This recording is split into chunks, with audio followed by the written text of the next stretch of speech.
এখানে আর একটা মাসলা বলি, আমার স্মরণে সালাত আদায় বলতে কি বোঝায়। এটার অর্থ হলো এই, হয়তো কেউ ঘুমে আছে, এর মধ্যেই নামাজের সময় পার হয়ে গেছে। তো আল্লাহ তাআলা বলছেন, যখন তুমি ঘুম থেকে উঠছো বা নামাজের কথা ভুলে গেছো, যখন তোমার মনে হয়েছে, তো মনে হওয়ার সাথে সাথেই তুমি কি করে নাও, সালাত আদায় করে নাও, সাথে সাথেই সালাত আদায় করে নাও। এটা আর একটা ব্যাখ্যা। তাহলে কেউ যদি ভুলে নামাজ আদায় না করে, তাহলে যেই মাত্র মনে হবে সেই মাত্র তাকে সালাত আদায় করে নিতে হবে।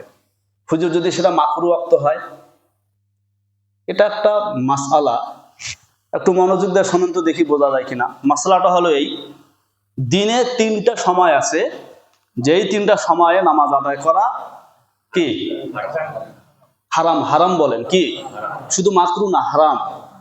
সূর্য ওঠার সময় 14 মিনিট কমপক্ষে, যখন সূর্য ঠিক মাথার উপরে উঠবে কমাস কম 2.5 থেকে 3 মিনিট, সূর্য ডোবার সময়, ওখানেও আপনার ওই 14 মিনিট। তাহলে সূর্য ওঠার সময়, সূর্য ডোবার সময় ঠিক দুপুরবেলায় মাথার উপর, যখন সূর্য স্থির, ওটা শেষ, নামবে এখন, হেলতে শুরু করবে, তাহলে ওটা শেষ, হেলা শুরু করার আগ ওই মুহূর্তটা, কথা বোঝেন না? সূর্য তো এদিক থেকে ওঠে, উঠতে উঠতে একটা পর্যায়ে গিয়ে ওঠা শেষ, এখন আবার ঢলতে শুরু করে, ওটা শেষ, ঢলবে, এর আগ মুহূর্তের ওই সময়টা হচ্ছে দুপুর, নামাজ পড়া হারাম। শুরু থেকে আসি, যদি ফজরের নামাজের ঘটনা এমন হয়, আপনি নামাজ ভুলে পড়েন নাই কিংবা ঘুমের কারণে পড়েন নাই, ঘুমটাকেও ভুলের মধ্যে নেওয়া যায়, ঘুমটাকেও কার মধ্যে নেওয়া যায়, ভুলের মধ্যে নেওয়া যায়। এখন আপনি জাগনা পেয়েছেন, যদি এমন হয় যে সূর্য ওঠা শুরু হয়েছে, তখন আপনি এই আয়াতের আলোকে বা হাদিসে আছে, যদি কোনো ব্যক্তি ঘুম থেকে ওঠে তো ওঠার সাথে সাথে ওই সালাতটা পড়ে নিবে, ওই হাদিস আর এই আয়াতের আলোকে তখন আপনি ওই ফজরের সালাত আদায় করতে পারবেন না। কারণ এখানে আমার স্মরণে নামাজ আদায় করো মানে হারাম সময় না হলে তো স্মরণ আসার সাথে সাথে সালাত করে নাও, কথাটা এইভাবে বুঝতে হবে, এর পিছনে অনেক কথা আছে। আচ্ছা, এটা হলো আপনার ফজরের নামাজের ব্যাপারে। তাহলে কি করবে, সূর্য যখন উঠে যাবে তখন সে নামাজটা আদায় করবে। এটা একটা ছোট্ট প্রশ্ন থাকে, হুজুর সুন্নতের ব্যাপারে তাহলে কি হবে? সুন্নত যে 2 রাকাত আছে, আমি বলি, যেই দিনের ফজর আপনি পড়েন নাই, ওই ফজরটা যদি ওই দিন জোহরের ওয়াক্ত শুরু হওয়ার আগেই আদায় করেন, ভাই কথা বুঝতেছেন আমার? তাহলে ফজরের 2 রাকাত ফরজের সাথে আগের 2 রাকাত সুন্নত পড়তে হবে। আচ্ছা, এমন যদি হয় যে আপনি জোহরের ওয়াক্ত শুরু হয়েছে তখনও পর্যন্ত ফজরের কাজা করেন নাই, এখন যখন আপনি কাজা করতে যাবেন তখন আপনি শুধু 2 রাকাত ফরজ পড়বেন, সেক্ষেত্রে সুন্নত পড়তে হবে না, কারণ সুন্নতের কাজা নাই। কিন্তু জোহরের ওয়াক্ত শুরু হওয়ার আগ পর্যন্ত এই সময়টাকে কাজা বলা যায় না, যেহেতু আপনার আর একটা ওয়াক্ত এখনো শুরু হয় নাই, মানে একদিক থেকে কাজা হলেও সব দিক থেকে কাজা না। কিন্তু জোহরের ওয়াক্ত যখন শুরু হয়ে যাবে তো আপনি এক ওয়াক্তের নামাজ আর এক ওয়াক্তে আদায় করতেছেন, কাজা কথাটা পরিষ্কার, আর সুন্নতের কাজা নেই।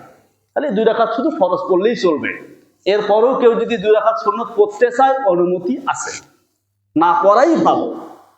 মাসলা এখানে আর একটা প্রাসঙ্গিক কথা বলি, অনেক সময় আমরা দেখি মসজিদে আসি জামাত শুরু হয়ে যায়, আমি কিন্তু তখনও ফজরের সুন্নত পড়ি নাই। তো আমাদের ভাইরা কি করে, জামাতে শরিক হয়, জামাতে নামাজ আদায় করার পর করে ইমাম যখন সালাম ফিরাইলো তখন সে উঠে আবার 2 রাকাত কি করে, সুন্নত করে। এই পদ্ধতিটা গলত। ভাই বলেন তো এই পদ্ধতিটা কি গলত? মনে রাখবেন, 3টা সময় যেমন হারাম, এই 3টা সময়ের পাশাপাশি আরো 5টা সময় আছে মাকরু। তাহলে মোট 8টা ওয়াক্ত মাকরু ওয়াক্ত, 5টা শুধু মাকরু, ফরজ পড়া যায়, নফল পড়া যায় না, আর 3টা হারাম, ফরজ নফল কিছুই পড়া যায় না। জোহরের ওই মাকরু ওয়াক্তে, হারাম ওয়াক্তে নামাজ পড়া যাবে না, মাসলা শেষ। আর একটা জটিল মাসলা আছে, আসরের সময় আপনি কোনো কারণে আসরের নামাজ পড়তে পারেন নাই, মনে রাখবেন, মাগরিবের ওয়াক্ত শুরু হওয়ার আগে, সূর্য ডোবার আগে যখন সূর্য লাল হয়, এখনো সূর্য ডোবে নাই, লাল হইছে, আলোটা কমে গেছে, তখন থেকে মাকরুহ ওয়াক্ত শুরু হয়। ভাই বলেন তো কি ওয়াক্ত শুরু হয়? মাকরুহ ওয়াক্ত শুরু হয়।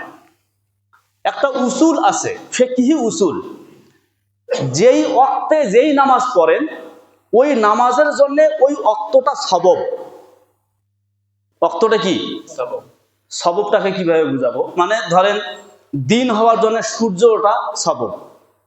মানে এখানে সবব বলতে যেটা বুঝালাম ওইটাই, মানে সূর্য উঠলে দিন হবে। তাহলে যেই অক্তের যেই নামাজ, ওই অক্তটা ওই নামাজের কারণ, ওই অক্তের কারণেই ওই নামাজটা পড়তে হয়। সহজ করে দিলাম। এই উসুলের সাথে আর একটা উসুল মনে রাখবেন, যদি অক্তটা মাকরুহ না হয় তাহলে ওই অক্তের নামাজ মাকরুহ অক্তে আদায় করা যাবে না। আর সময়টাই যদি মাকরুহ হয় তাহলে মাকরুহ অক্তের মধ্যে ওই সময়ের নামাজটা পড়া যাবে। মানে এখানে সববটা মাকরুহ, আপনি নামাজটা আদায়ও করতেছেন মাকরুহ ভাবে। মানে যেই সময়টা আপনার নামাজ আদায়ের কারণ, সময়টাই যখন মাকরুহ, তো নামাজ আদায় মাকরুহ অক্তে হলে সমস্যা নাই। বুঝলেন? কাজে যদি কারো আসরের নামাজ মনে না থাকে, সূর্য লাল হওয়ার পরে মনে হয়েছে, সূর্য ডুবে ডুবে যাচ্ছে মনে হয়েছে, তাহলে সে আসরের সালাত আদায় করতে পারবে, কারণ ওই সময়টাই মাকরুহ। সুতরাং মাকরুহ সময় হওয়ার কারণে ওই নামাজটা মাকরুহের সাথে আদায় করা যাবে।